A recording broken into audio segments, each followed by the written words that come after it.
Hi guys, today we're going to be harvesting that really big royal golden watermelon that you keep seeing in my videos. But first we're going to talk about this variety a little bit, and I want to show you this royal golden watermelon that is not ripe yet. It still has a lot of green on it. This variety starts out green, and as it ripens it turns this bright golden yellowish orange. Not only does the watermelon turn yellow, but the leaves and the vine also turns yellow. Although the yellowing that you see on the leaves is normal for this variety, this brown crunchy stuff is not normal. This is alternaria leaf blight. My watermelons get this every year to some degree. Some years are worse than others, and some varieties are more susceptible. And this variety seems to be very, very susceptible to the leaf spot. So although it's a beautiful watermelon, I'm not going to grow it again. This is the watermelon that I'm going to pick today. I have to tell you, I'm a little bit nervous about picking it because the tendril down here isn't completely dry. It's not even halfway dry, but this watermelon looks ripe to me. All of the other signs of ripeness are there. 9 times out of 10, the tendril is dry when the watermelon is ready to pick, but sometimes it's not. If you need to know how to pick a ripe watermelon, I have a video on that. I'll put the link up on the screen. I haven't picked a watermelon that wasn't ripe in a very, very long time. I'm a little nervous that I'm actually doing that right now, but we'll see in just a few minutes. A couple of things that lead me to believe that this is ripe already is that the skin has turned golden yellow, and it's been that way for a couple of weeks now. It hasn't grown any larger for about, I don't know, maybe 3 weeks.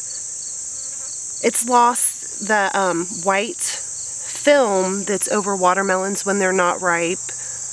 And you probably don't know what I'm talking about, so I'll go ahead and show you exactly what I'm talking about. I don't see this mentioned very often when discussing whether watermelons are ripe or not.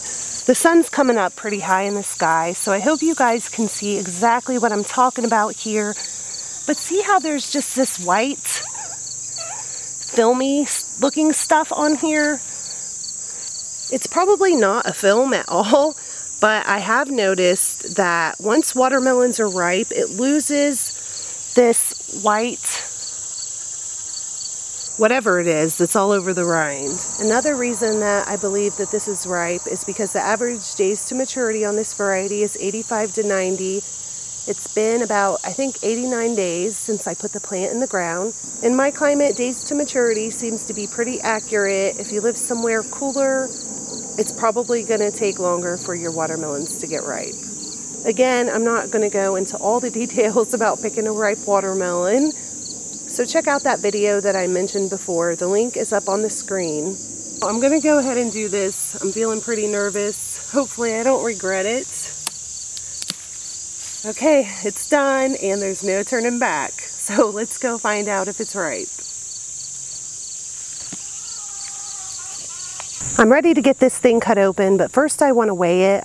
This is definitely going to be the biggest round watermelon that I've ever grown. For some reason, round watermelons never get that big for me, but this one is a beast. I'm going to guess that it's 25 to maybe 30 pounds. It's definitely heavier than it looks.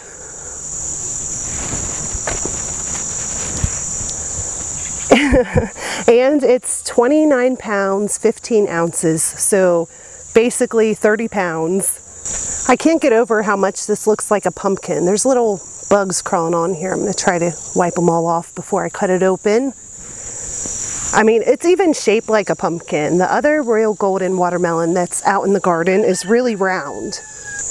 Okay guys, I started cutting it open, and after I did it, I realized that I hadn't pressed the button to start filming again. I did cut a big slice through it, but I haven't opened it yet, so we're going to open it together. And, oh, it's ripe. Maybe too ripe. And it has a hollow heart. Huh. Well, we'll taste it and see what it tastes like.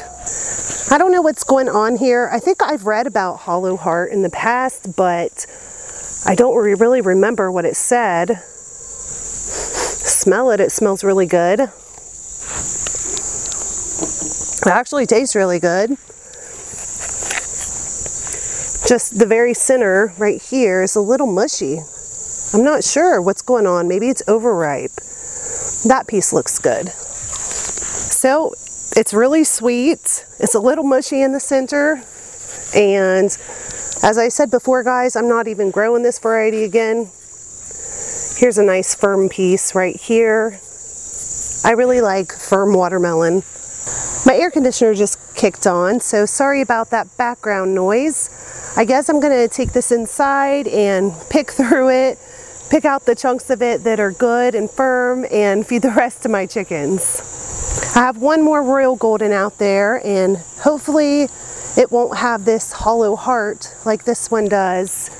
It's a very, very beautiful watermelon. If you live in an area where you don't get a lot of fungal diseases, you might want to try it. The flavor is really good. I'm sure that all of them are not like this in the center. This is just a fluke and happens to be affecting this watermelon. Thank you guys for watching, and I'll talk to you next time. Bye.